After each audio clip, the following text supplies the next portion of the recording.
Good evening, Gills fans. Welcome back to another episode of Gills in the Blood TV. It's Sunday night, which of course means match day review showtime. And today you have the presence of myself and co-host Rhys. Unfortunately, no Barrow fan to join us this weekend, but we shall soldier on regardless to talk about another 3-point Saturday for Mark Bonner's men. And for the second consecutive weekend, we took on top of the league and came out on top. If you listen to Mark, it means absolutely nothing. But as fans, it's great to see something is starting to build, I feel, and we'll talk about that later on in the show. Welcome, Rhys. Good morning. Happy Sunday again. Yeah, absolutely. Yeah, it's always a nice feeling when you can ship a few goals past top of the league and not concede any. So it's always a nice Sunday when that happens, right? It's becoming a habit, isn't it? I mean, I remember Too when much me so. and you first teamed up and it was celebrating whether we'd scored a goal, let alone won a football match. Yeah. So to be where we are now is absolutely staggering. And that's why I think as fans, we simply have to enjoy it. I get that Mark Bonner wants to temper that enthusiasm, and he's absolutely right. We're 8 games into a 46-game marathon, but it's well. What's the point of being a fan if you can't enjoy the moment? Absolutely that. So if you're watching, it's the morning today for us. So raise a coffee. You guys might have something stronger if you're watching this Sunday evening. So if you've got a beer or a glass of wine or whatever it is, the tipple of your choice, enjoy it, because this does feel like the start of something. Anyway, we'll go back to 2 o'clock Saturday afternoon. Rhys, team news came in for Gills. One change, which was slightly surprising, not in the sense that we made a change, but in the sense that it was Joe Bode that came out, because he's been mighty impressive over the last 2 or 3 games, I think. Tranmere, Notts County, was probably our best player against Crystal Palace in the league trophy during the week with his 45-minute cameo. So seems that Mark Bonner's nurturing people through games at the moment. I suppose there's a look to Tuesday as well. So we lined up as follows. Glenn Morris in goal, a back four of Hutton, Amar, Ogie and Clark. It was then Robbie McKenzie and Amani Little patrolling, with Nolan, Lapsley and Jaden Clark supporting lone striker Elliot Nevitt. For our visitors, the Bluebirds did have a few injuries to contend with, so they lined up with Stanway in goal, a back four of Feely, Vassell, Stokes and Jackson. Similar system, so it was Foley and Campbell sitting in shielding, and then it was Eccleston, Garner, Newby and Aqua. There's a fairly fluid front quartet. I mean, it had it on the app I looked at as Aqua as the 10, but I thought he was predominantly the number 9 throughout the game. Rhys, paragraph. Felt to me like a game that we generally controlled aside from 15 minutes after half-time and could have led by more at the break.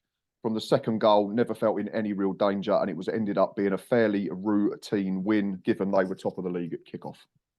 Yeah, absolutely bang on that. It just felt like quite comfortable for the majority of the game.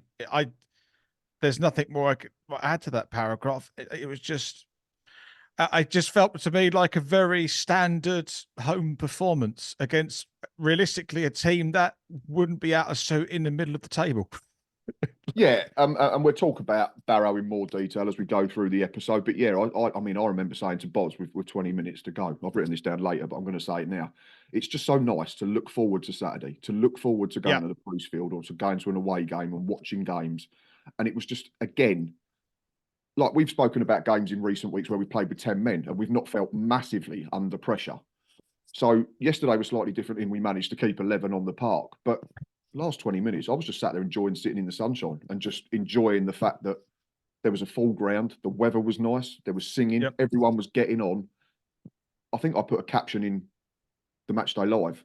I just panned round from Medway stand all the way round, past the away fans, round into the Gordon Road and into the Raynham end. And I just put our home at its very best. You're not right. And what makes it even more amazing that I saw the pan actually, it was just rammed. It really was, yeah. It was full. The sun was glistening, as you were saying, and even from my perspective on the camera, it just looked like a nice place to be, and that resonated through to the people watching it ex situ internationally. And it was nice, like you said, from about 75 minutes onwards. It was just, I felt quite relaxed and enjoying the whole experience. It was just delightful to it's also delightful to be part of a team which is doing well at the moment, and comparing where we've been in the past. Actually, it's just great to look forward to the weekend, as you say. Yeah, it's night and day compared with where sort of 18 months, 2 years ago. Anyway, back to kickoff, and I thought we started really well again. It seems to be a theme at the moment. whether we've been turned round on 4 occasions at home and had to shoot towards the Raynham end first half, which we're all getting used to through gritted teeth a little bit, I think. But it is what happens. Teams keep doing it. Teams keep losing football matches. So that's absolutely fine for me. I thought we showed a real desire in them first couple of minutes just to be on the front foot, to pen them back, to be intense, which is their job. I get that. That's what we're meant to do. But again, it's something that we've not been used to in past seasons in recent years. And I thought we moved the ball quickly to try and stretch them. But ironically, the first half chance came to Barrow. I think the one occasion they did have the ball in the first 5 minutes, I think it was a long throw that I think might have been Shadogi sort of sliced up in the air. And I think it was Vassell toe poked it at Glenn Morris, but a keeper of Glenn's caliber was never going to let it slip through. And so, yeah, first shot on target, despite our positive start, came to the Bluebirds. And I suppose in that sense, it's a good thing because you go, right, we've started okay, but they're a good side and they're top for a reason.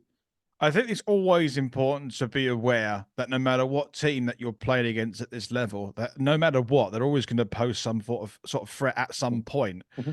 So to have that, to have that sort of reminder early on was probably advantageous to a certain extent. But you were also right in saying, I thought for the majority of the game, we were passing the ball around lovely on the floor. It was really nice to watch. And I mean, and occasionally we had to ping it long every now and again because that's what you have to do. But like, it was really, in parts, I know this might be quite strong, but in parts, it felt like it was just a bit of a training exercise that we were pinging the ball around really nicely. It just felt, we felt so comfortable on the ball. And in the first sort of 10 minutes, we were that.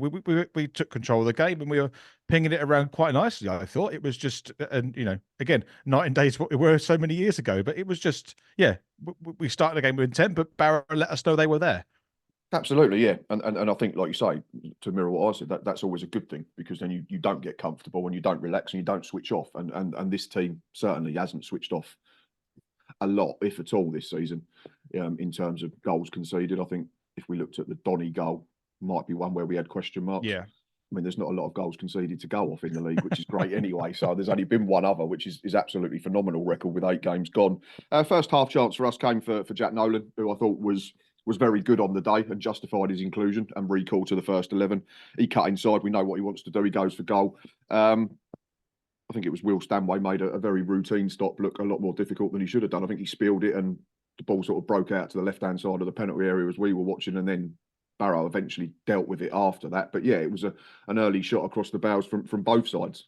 Yeah, and again, it's showing that confidence. Again, it's nice that we have a flexibility that we could find a way to pass it through their final third. Then we have an opportunity to cut inside. No one could take a shot. And I think if you have these many ways into against a team, you keep everyone second guessing. And I think to have that versatility moving forward is always a good thing. And I think to have that, like occasionally there's a couple of frustrating moments throughout the game. I thought we could have taken a couple more opportunities, like Clark had a few, you cut inside, didn't do anything, and I even think like Hutton to a certain extent. But we can put a ball in with Hutton, Nolan can cut inside and shoot. We have a few more options that we've had in the past, and I think that is keeping teams second guessing and ultimately leading to a lot more shots at goal, which have high value and some end up in the back of the net.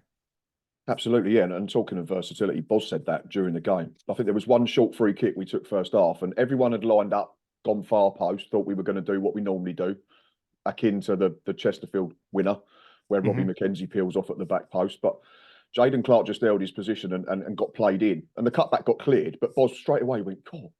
He said, when was the last time we were trying different stuff like that? Apart from this season? And straight away you think, yeah.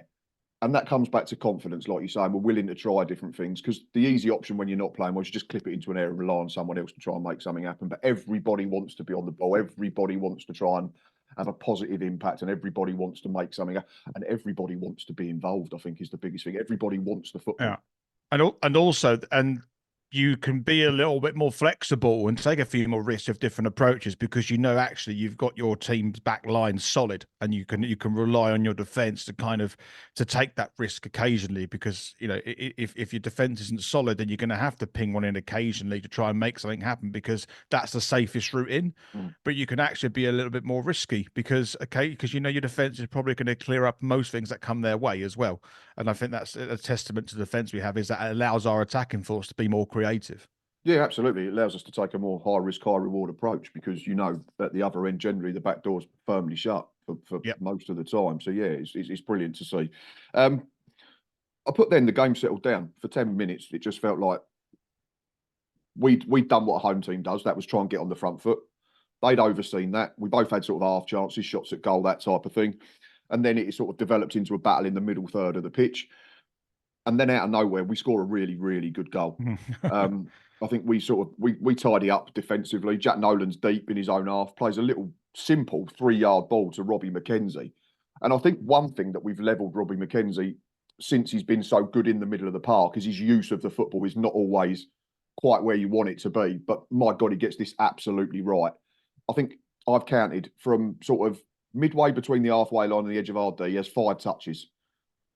And then he can play a simple ball wide right, but he doesn't. He picks the difficult pass. And again, it comes back to confidence and wanting to try different things. Because he knows if he gets that ball weighted correctly in between the centre half and the right back, Jayden Clark has got the legs on the fullback to get in. That first bit is brilliant. The pass is executed superbly. And then we're seeing again, and we come back to a Jayden Clark playing with confidence.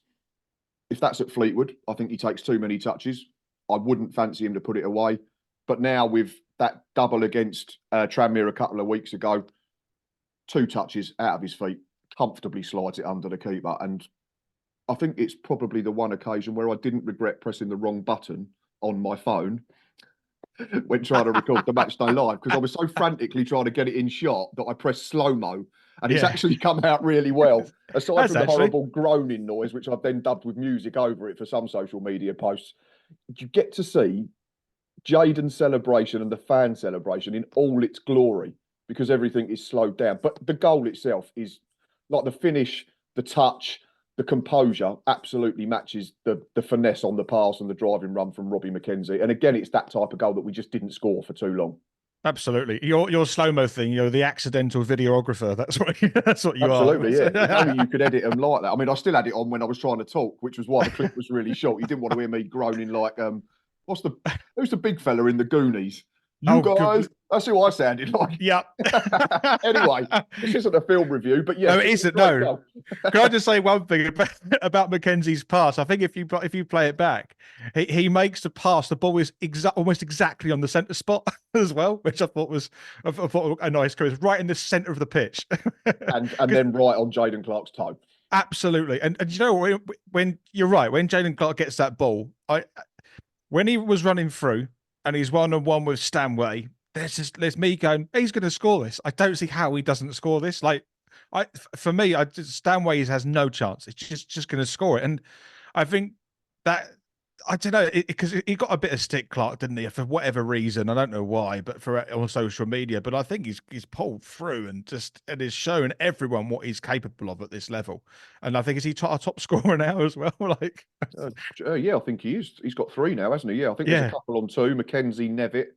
Yeah, Jayden Clark, 3 goals and an assist as well from what, 10, 11 appearances. So carries on that rate for the rest of the season. He's having a very good campaign. Absolutely, and yeah, but not just kind of say, not just, but like you say, just not the pass from McKenzie, but to get that ball and power into the centre of the park using those 5 touches wisely and then the pass through. Like, it's just, the momentum he gave with that ball and moving forward. It was like we've had a couple now where we split defenders open. Notts County last week we had one, and Tranmere we've done it as well. It's 4 in 3 games. Yeah, 4 goals, 2 against Tranmere, Wiley to Clark, the one last week and this week, and it's great to see. Yeah, it absolutely is, and more of the same, please. Absolutely, yeah. If you're all watching, obviously, I'm sure you've all got better things to do with your Sundays. You should be resting and recuperating and that type of thing. But put us on in the background. Yeah, why not? The game then settled down again, I thought, and we was able to just take the sting out of things. We've worked hard to get in front. We was able to slow it down and sort of dictate the tempo. We then had another chance, Jack Nolan. I mean, it's one thing playing against a Jack Nolan in full flow, knowing how to stop him. It's an entirely other thing, actually stopping him. And again, drop of the shoulder, left foot, drills it slightly wide. But that's something to keep alluding to last season. How many times did we come on this show and go, why does no one shoot from 20 yards? Why was no one got the... We know no one had the confidence, I'm assuming. But the difference is, again, is completely night and day. And it's great to see. No, it is. And it's just...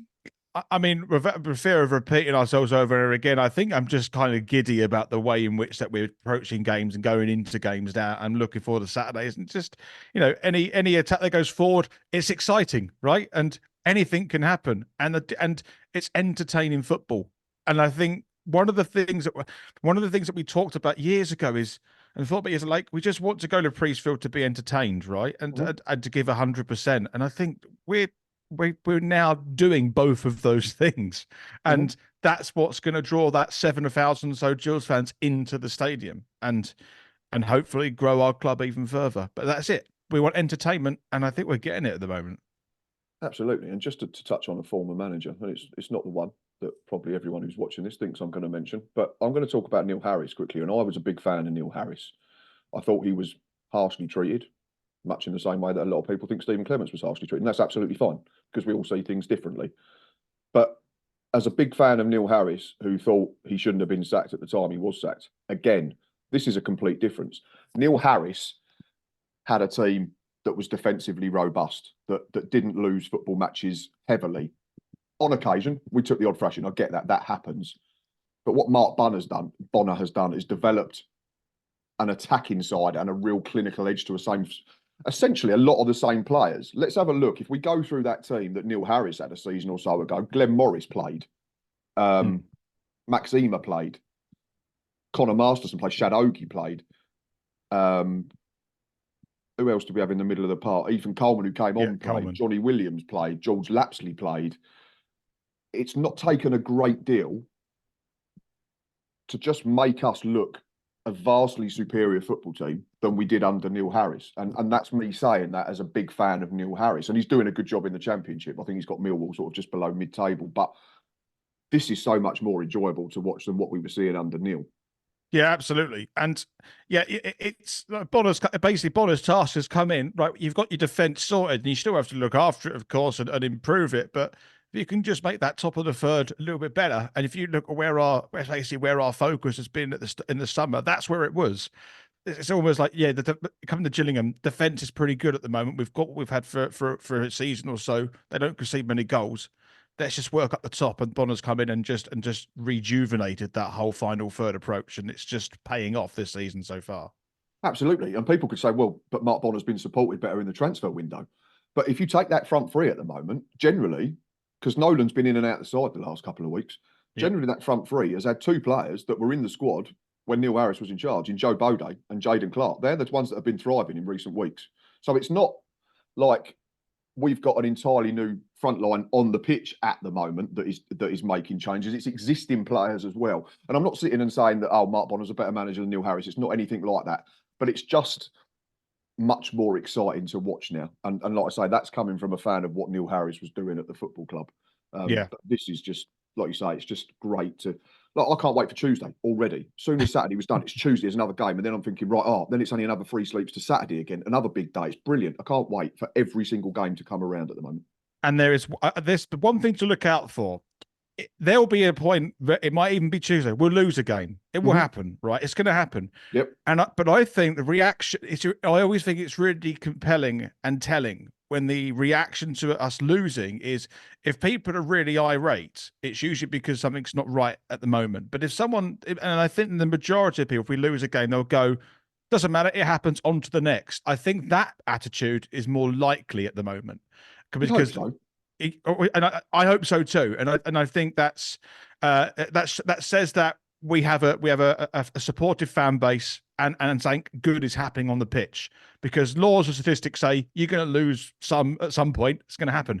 But if the fans react to that positively and go, well, it happens occasionally, let's move on, look forward to the next one, I think that's the sign of a healthier squad and a healthier fan base.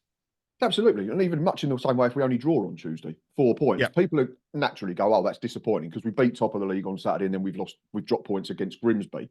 But if you look at the bigger picture, a draw against Barrow, a win against Barrow and a draw against Grimsby is actually better than the other way round, because you've taken 3 points away from the team that was next to you in the table. Whereas if we'd only drawn with Barrow, we stay below them. And then you're relying on another team taking points off Barrow later in the piece. So I totally get what you're saying. It's about trying to remain level-headed. And also there'll be a time when we lose a game that we're expected to win. And that could well be Tuesday as well, because Grimsby, despite winning on Saturday, they're down in the bottom third, bottom half of the table. So if you look at it as an outsider, you go, Gills are top. Gills are 15 unbeaten at Priestfield.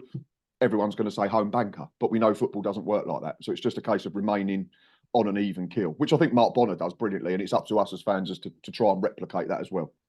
Absolutely. And just one more thing, just to add to this, it's quite weird to think, where are we? We've just finished September. You look at the table, we've got 19 points. It's really odd to look at that and go, like, it feels like we should be in like mid-November with 19 points, but we're still in literally the month of September with 19 points. And you look at the bottom of the table. 19 from 8 games. Yeah. Which is just like, if you this early in the season to have accrued that many points is quite incredible when you compare to the bottom of the table. I think Accrington and Morecambe are down there just 3. You think, oh my goodness, that was us at one point. Like, not too long ago as well. Yeah, just literally 2 seasons ago. Yeah, so it's very, like you say, it makes looking forward to the games and Tuesdays and Saturdays much more than it was in previous seasons. Absolutely, and much in the same way that winning 1-0 every game under Neil Harris was never going to be sustainable start of last season.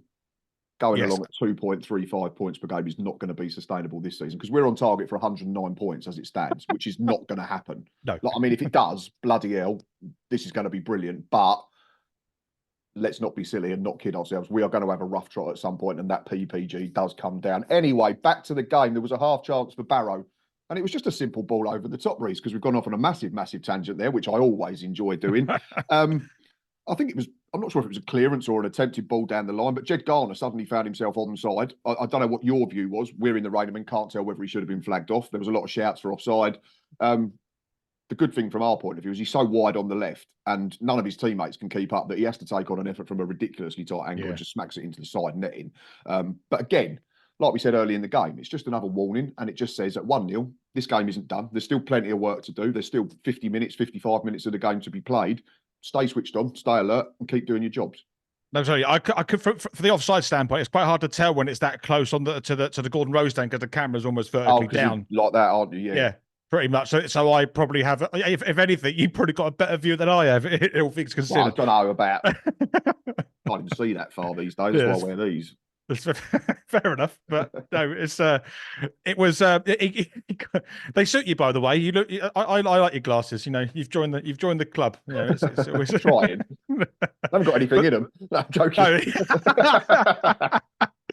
But for Garner's run down, he was too quick for the Barrow forward line to get up there, and I think Aimer managed to usher him a little bit over to the byline, and took the shot into the side. Then nothing extraordinary, but as you say, it's just a little niggle in the back of your mind to go, oh yeah, Barrow, you know, they're near the top of the table for a reason. They're going to have something in the locker. I thought, and just on that, I think actually their biggest threat was meant to come from set pieces, actually, and we dealt with that quite well. We got told about in the press in the run-up, Jim. It was that they were very good highest scorers in the league, Yeah, but no, it was a nice reminder that they were still there, because I think it kept us on our toes, and I think that's always good for a squad. Absolutely, yeah, absolutely. You just need them little warnings in the games just to stay alert. There was then a chance for us, and I still can't for the life of me work out how we didn't actually touch it into the net. I think there was a ball came in, it got cleared. Jack Nolan again, we've mentioned a lot, right-hand side. Looks to go on the outside, jinks onto his left foot, puts in a delicious ball in swinging towards that far post. It literally just needs the merest of touches. Jules Lapsley sort of goes with an outstretched leg. Jaden Clark behind him is never getting there because the way the ball bounces, he's just never going to reach it. Should Jules Lapsley just fling his head at it, though? That is my one question, because I looked straight away, I went to Boz, why has he just not scored with a diving header? Yeah. Again, I'm asking what your view was. Is perspectives and that angles, it could be that the ball's just like too far away from George, but for me it looked like one he should have just launched himself at. Yeah, I agree. I think it probably would have been, in hindsight, as the better thing to do. But you know, in the motion of play, he probably maybe is one of those, he was asleep for half a second, and that was the half a second gap. You know, that it could well be the case. But it's also one of them crosses that if Nolan gets it on target, it goes in as well. It's one of those ones. I think the keeper's almost planted, isn't he? He's not getting across if that's drifted inside the post. And again, it justified his inclusion and his recall, because I think most fans, we've certainly said, he's definitely been better at Priestfield. We've not seen enough on the road yet from Jack, but when he's in the mood and that left foot is working as it was working yesterday, he's a massive, massive threat to any back four. And we've got it on both sides as well, because you've always, you got Clark as well and Little was also putting in some decent balls as well, and you've also got Hutton on that right side as well. You got these balls coming to the box, not just like hit in, but hit in with purpose, and that's a big difference. And that ball, which both Lapslie, I think Clark missed. Like, even though they missed, like they didn't get something on it, the ball had purpose. It had some. It was going somewhere, and it just wasn't met, unfortunately, at the other end to finish it off. But again, we're knocking on the door constantly, and it's great to see those motions of forward going through and having that variety into the box as well. Absolutely. And Lapsley was at the centre of something a couple of minutes later, just before half time. And again, this is definitely a clearance from O'Hutton. I mean, it pretty much comes down with snow on it. It goes that high up into the sky. I thought Lapo done brilliant to wrestle his body into position to be goal side of the centre half. And I'm going to ask you a question that I asked you the other week, and I think I know your answer because of the fact that, well, you told me it last week, I think it was. Is there a case for George Lapsley to potentially go down when he wriggles into the box? Because the angle's running out, centre half's all over him for me. He's like grappling him, trying to, and I think if he's leaning on to Lapsley, I think if Lapsley goes over, referee points to the spot. But I know you like players to stay on their feet, which I get. And if he smacks it in the corner, happy days. But I just thought maybe play the percentages there. But again, we're talking about it 15 hours after the incident or whatever. George Lapsley gets a split second to decide what he's got to do. He does brilliantly to keep his balance, and to even hit the near post, I thought was an achievement in itself, sort of running away from the goal and being hounded by the centre half. But is there a spot kick there if he just goes over? Maybe there is. The reason I say maybe there might not be as well is I thought the referee allowed a lot of physicality to go on yesterday, which I was in favour for. And I think maybe in that scenario, because he's allowed so much physicality to occur, it would be very rich for him to award a spot kick in that kind of environment. But it won't be unknown. But I agree. I like when players try to continue the flow of the game and stay on their feet. I like that honest way of playing. But yeah, if you're looking for the percentages, maybe you go, oh, he's quite near the byline. What's the chance of him actually getting this on target and scoring? A lot lower because he's near the byline. Maybe you could win something. And, players are purchased for clubs for that specific reason half the time. So, it does exist in the game. We can't ignore it. But I think for me, even though he smacked the post, there's a little part of me that says it was an honest pass to play, which is deep rooted to my principles of football. So I was happy that he did that. But that's what I have to say on it. Well, that's fine, but it comes back to what we always say, doesn't it? If you're a defender, like we said about Max Amar the other week on a yellow card, or Ethan Coleman, don't give the referee a decision to make. Yeah, it flips a 180 here, doesn't it? And George Lapsley knows if he's got contact on his back, try and give the referee a decision to make would just be my point. But he decided to take the other option. He hit the post. We move on, and I thought the referee was very good. The worst part about the referee was his hair, so I'm happy with that. Looked like Jack Green. Actually, the worst part of the referee was he looked like he was playing for Barrow half the time. Well, that weren't great either, yeah. And that was like, we picked up on that straight away. It was fine if you was looking at the front of the shirts, but I'd imagine if you was chasing the player, it became very difficult. I mean, if ever there's an opportunity to 2-foot a referee and get away with it, yesterday was the day.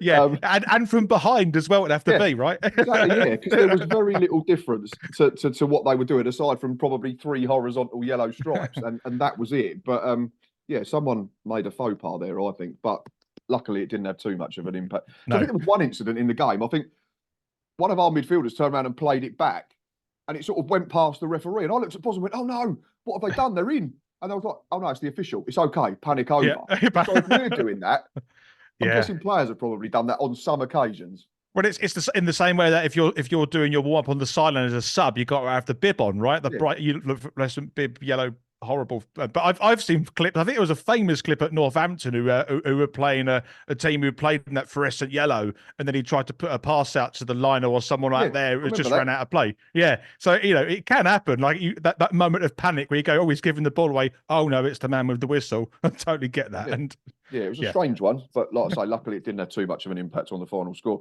That was it. Half time. I think Gills would have been very happy. They were in front. They was continuing that good form at Priestfield.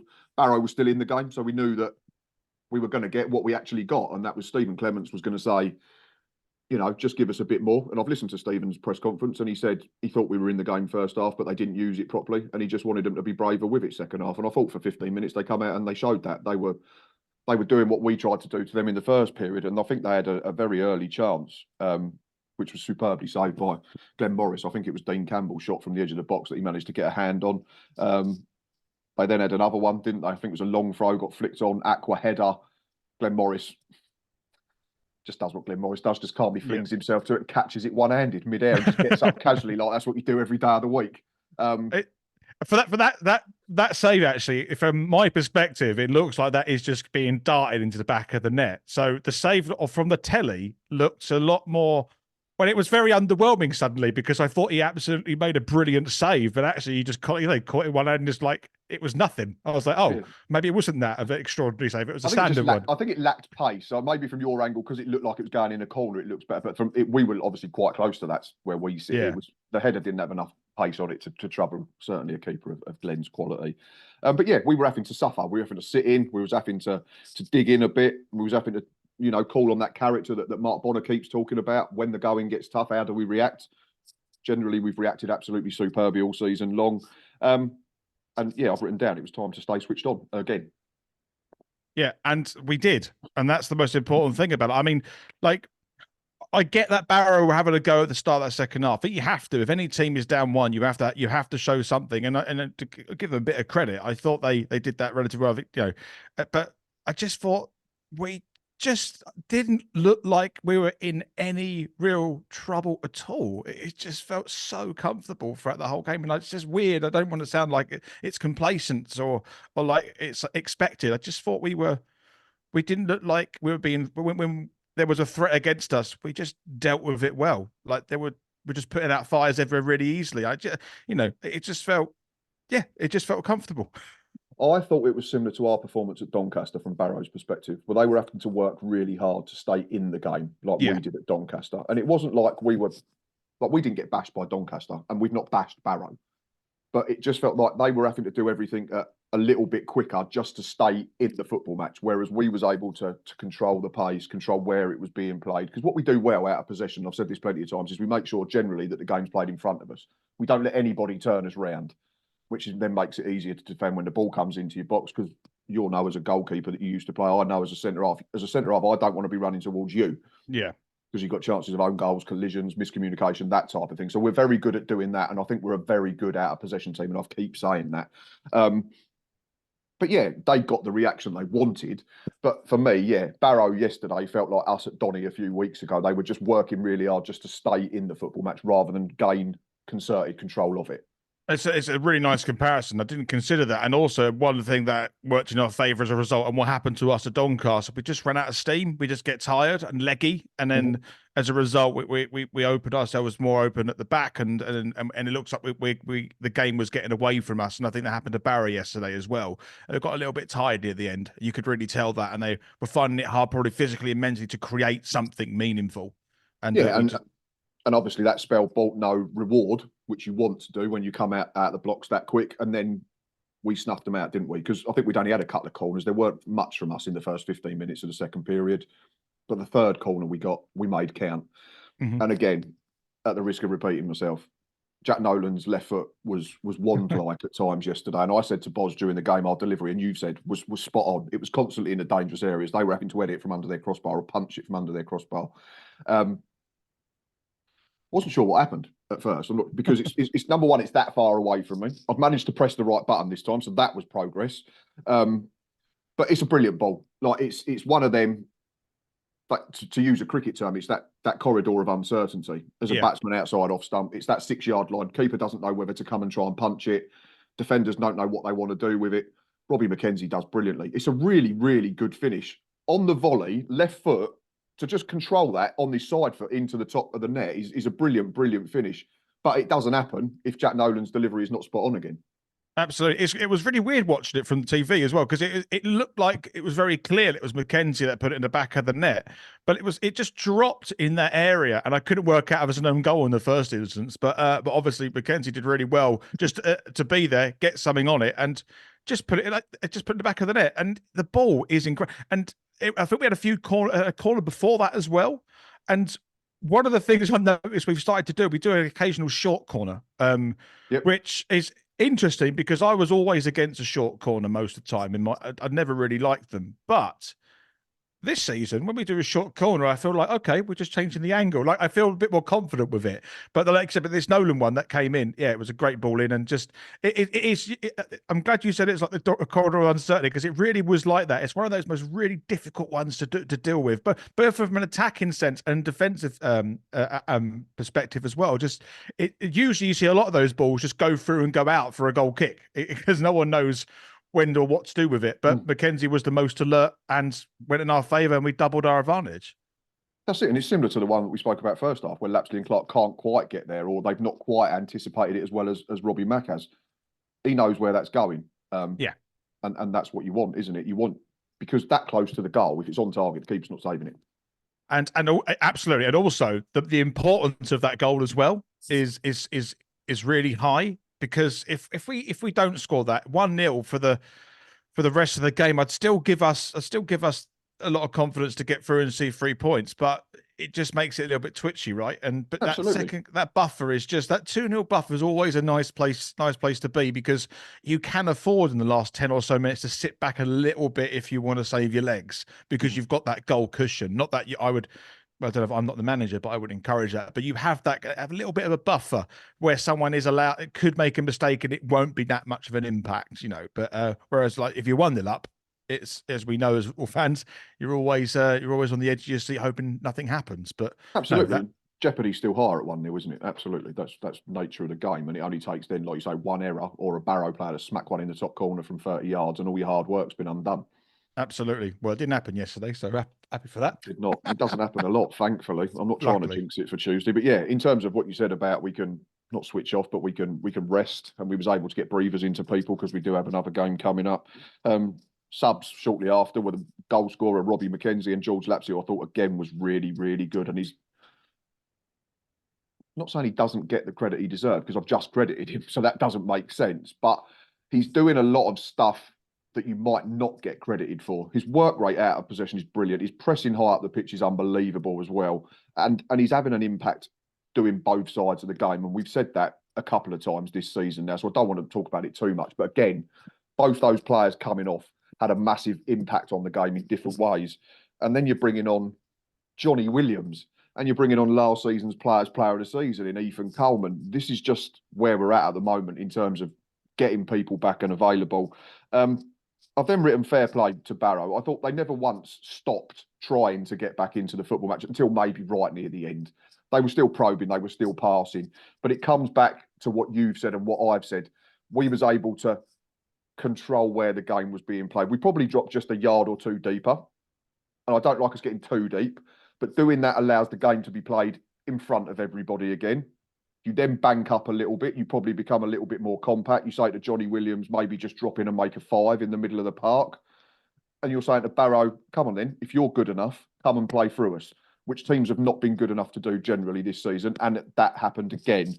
But I thought, like I say, fair play to Barrow. They never once sacked it off, I didn't think at all. No, they're always there. They're always having a go, and I think that's testament to where they are in the league at the moment. And they're always. I think it's always in a club's, a team's best interest, even if you think you're going to lose the game. If you can get one goal back, you either make your opposition question themselves. But even if you do end up losing 2-1, it's unlikely, but that goal might be a big difference at the end of the season. You actually don't know that, and you might, and I think that's important for teams to always stay in the game for that particular reason. If you're 4 down, for example, if you then get back to 4-2 with like 10 minutes to go, you might lose the game 4-2, for example. But those 2 goals might be important 2 goals come the end of the season. And I think Barrow yesterday, they say the majority of that second half, they kept themselves in and around, but like I say, we controlled it very well, and they weren't a threat to us, really.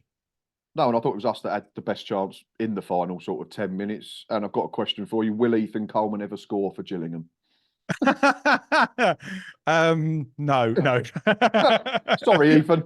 It's a really good save from Stanway. Johnny Yeah. Williams does brilliantly. Just sort of drifts to that sort of left corner of the penalty area and puts in a really good ball. Ethan does absolutely everything right. Gets in between his centre halves, plants his header down into the corner.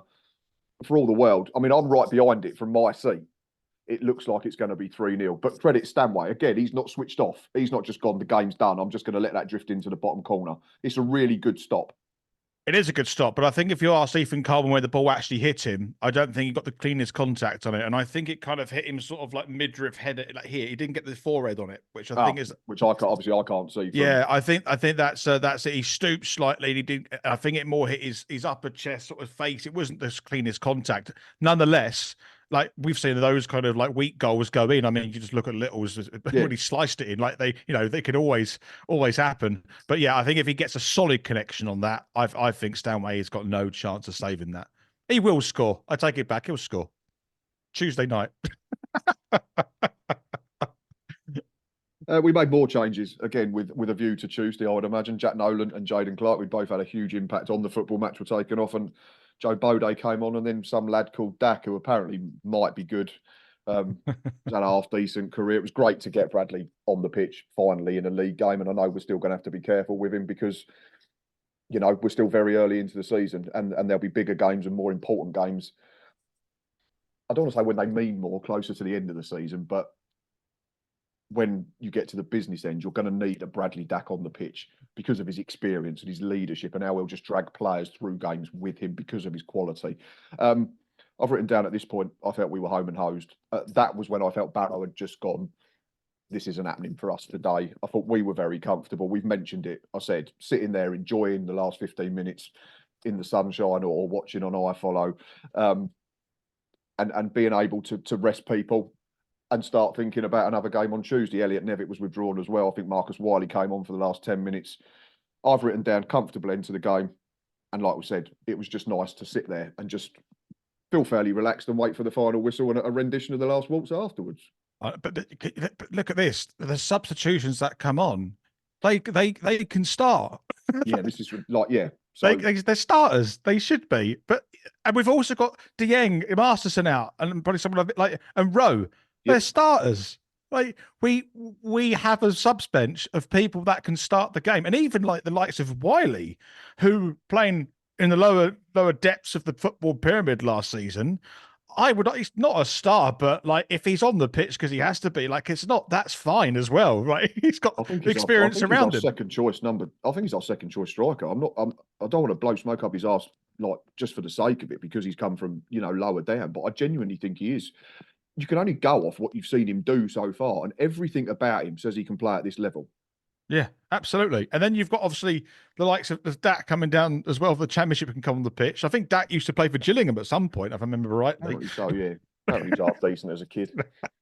But like the subs bench is, I can't remember a time like it really. Well, it must have been ages ago, but like have those subs come on and go, well, we're just strengthening what we have on that pitch because we have like for like players in skill, and they now have more energy. Like it's really great, and absolutely. And that's why we can see those games through the last 15 minutes because we have that personnel. And like you say, we've still got people that are not even fit yet. No Connor Masterson, no Josh Andrews, no Aaron Rowe, no Ewan Williams involved yesterday through choice. Tim Dieng as well, I think. Jacob Wakelin yesterday through injury or choice. No Timmy Dieng. That is a frightening prospect for other teams in the division. Not to, big us up too much, but we've been very, very good and found ways to win different football matches. And we've still got 5 or 6 players that you'd say are first team quality to come back and be involved. And I don't envy Mark Bonner's job in a few weeks when hopefully everyone is available, because there's going to be some bloody good footballers sat in the stands. And that's a great position to be in. Not for them. I totally understand that. But if we want to do what we want to do, we are going to have to call on all of them at some point, especially in periods like we're going to see now, where we go Saturday, Tuesday, Saturday. You're going to have to rest and rotate a little bit. And I think we'll probably see a couple of changes Tuesday. But I've written it down. Mark doesn't get excited about it. He's very much about the here and now and the next game. But surely there comes a point very soon, if it's not arrived already, Rhys, where as a Gills fan base, we can start believing that something pretty exciting is happening. Yeah, I think you're right. I think, and maybe because where our points have come from this season are teams who are still hanging around us, like top half of the table. A lot of them. It's definitely a handful, like Chesterfield, Notts County, and so on. And I just feel like, okay, we're getting results against teams who their fan base would have fancied their team to be the top 7 at the end of the season. And it's, I think, would it be premature for us to start dreaming about that? No. Would it be premature for us to really expect that from this season? Maybe a game or two, yes. But I think once we've gone through a Saturday, Tuesday, Saturday cycle, then see where we're at. Maybe if we're still up there and around, we can really start thinking this is something special coming out of this season. Absolutely. Like you're saying, look at the table. So 23rd Morecambe, we beat them. 22nd Carlisle, who were fancied at the time. We absolutely dismantled them.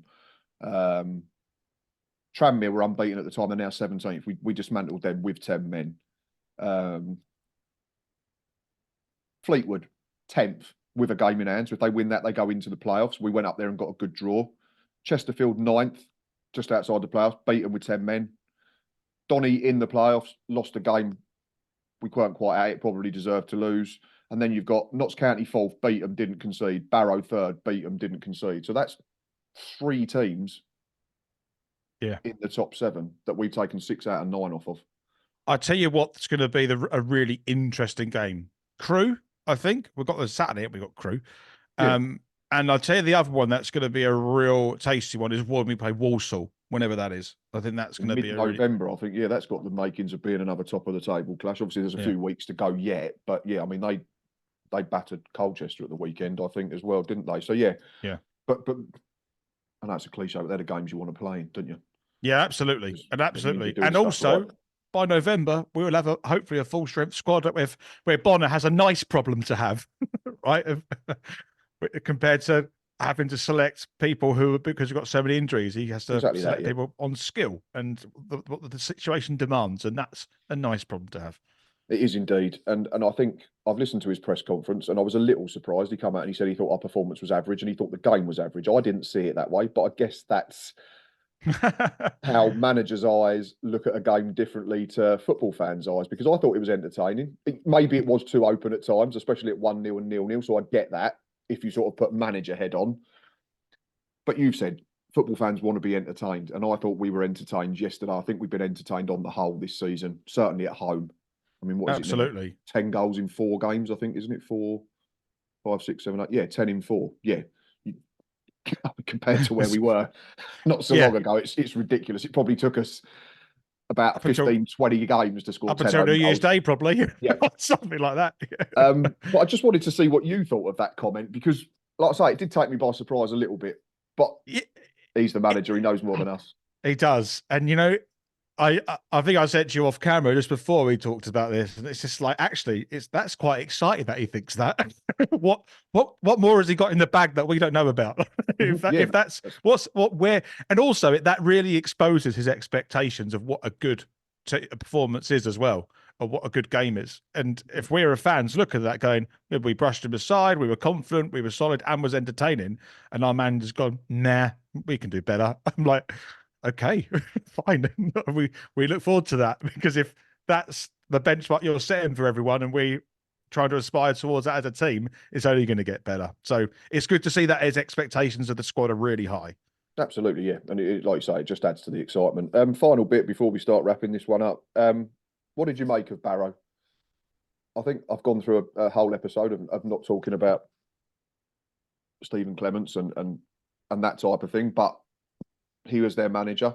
Again, it's only 90 minutes, and I understand they got injuries, like Paul Farman, their keeper's out for a period of time, quite a long period of time. They got no Conor Mahoney for a few weeks still. Spence, another one who was a key player, was missing. So there are injuries and reasons, but we've got injuries and reasons as well. I get our budget's bigger than theirs, before anyone shoots me down. But what did you make of Barrow off of that 90 minutes? Because for me, with all due respect, it looked like a Stephen Clements team that we watched for 6 months when he was in charge of Gillingham. They passed it nicely enough. They got into some decent areas. They created a few chances, but ultimately they didn't score goals. And the first, I'd say, really good side, and that's with no disrespect to the other teams that they played this season, aside from maybe Port Vale, who they battered, fair play, they came up short. What I find really interesting is this time last year, a lot of our conversations geared around the fact that we're so good passing the ball, but when we get to the final third, nothing ever really happens. And then we have one player that, like, at that point was Mahoney, who might be causing some magic somewhere. The equivalent to that from Barrow yesterday was pretty much the same. They got to that final third, didn't cause Morris or anyone too many problems, and their live wire was Eccleston, who they got on loan from Huddersfield or Everton, somewhere around there. Might be Everton, actually. He was the one that I thought throughout periods of that game was the one that might cause a problem. And I think actually it was a very similar kind of structure and performance that we saw frequently last season under Clements. So I'll leave it at that. Yeah, that's about where I am. And like I say, I understand there's reasons. They've got a few players missing, and they're not top at kickoff without good reason. Absolutely. And again, a cliche, you can only beat what's in front of you. So they can only go with what the fixture list gave them. But yeah, for me, it just felt like there wasn't a great deal of difference between what I watched Stephen Clements' team look like yesterday compared to what I watched from November to April of this year. But it's not about Barrow, it's about us. And it's been a fantastic start, certainly given the injuries, certainly given, for me, the calibre of teams that we've played, the likes of Carlisle and Doncaster and Chesterfield and Notts County and Barrow were top at kickoff. And that's 5 out of 8 fixtures that are teams that have, been in good form or were fancied at the time of kickoff. And like you said, you add to the excitement the fact that Mark Bonner thought we were a bit meh on Saturday, and the players that we've still got to come back can only add to the quality and add to the competition, which raises standards further.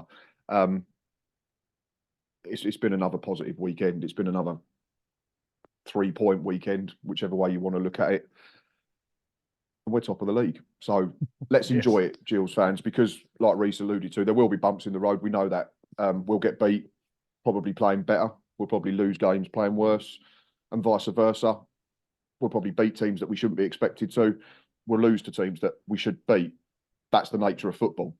But 8 games in, 19 points, plenty of goals scored, plenty of clean sheets. There's plenty to be excited about. Starting with Grimsby on Tuesday, I suppose, Rhys, another big game. Should win that, shouldn't we? If we're at our best and they're at their best, we should come out on top. We should come out on top, but as you know, football doesn't work that way. It doesn't play, Exactly. It's not played on paper, it's played on the pitch. But I think you already alluded to it. Bonner's made some very clever substitutions during that game at Barrow. I think with the mindset that we've got Grimsby on Tuesday night. And I think that's a lot of those tactical substitution played into that as well. So with that in mind, we should go out and beat Grimsby. They will be coming to us on a little bit of a high, having beaten Carlisle. I think it was 3-2. Yep. They've done a lot of travelling as well. So that might come into favour to a certain extent as well. But, we could get battered 4-0, but we shouldn't. We should go there and win that game. But you know what football is like. Yeah, it's a habit of biting you on the arse. Right. It does. As always, Rhys, it's a pleasure talking to you. It's always more of a pleasure talking about football matches where we're winning and playing well. Gills fans, Barrow fans, as I always say, if at this point you're still watching, I really do appreciate it. You know the drill. Please consider hitting that like button. Please keep hitting that subscribe button. The link to Gills fan Justin Foot's charity Walk for Prostate Cancer UK is in the description. So if you can dig deep, please do that. Myself, Ava, Boz, and the gang will be back Tuesday under the lights for league football at Priestfield, which is always a slightly different vibe. Magic of floodlight football returns for another big game. So we'll see you there. But I hope you've all had a good weekend. You can all go to work again, like I keep saying, with 3 points in the back pocket and a smile on our faces. Until Tuesday, up the Gills.